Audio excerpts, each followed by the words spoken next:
তো ভিউয়ার্স, আসসালামু আলাইকুম ওয়া রাহমাতুল্লাহ। আমরা এখন অবস্থান করছি জামতলার মাঠ, নওদাপাড়ায় এবং নয়নপুরের মাঝামাঝি জায়গায়।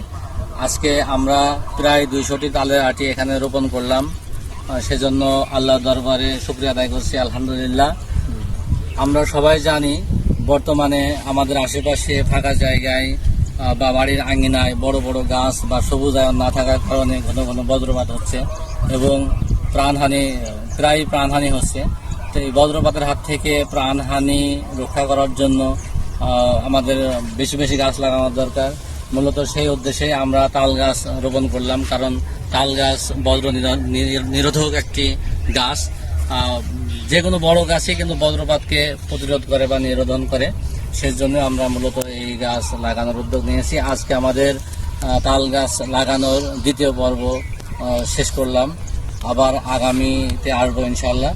তো ঠিক আছে, আপনাদের আবার তালের আটি যেখানে সেখানে ফেলে না দিয়ে আপনার বাড়ির আশেপাশে বা ফাঁকা জায়গার পাশে লাগানোর আহ্বান জানিয়ে আজকের মতো ভিডিও শেষ করছি।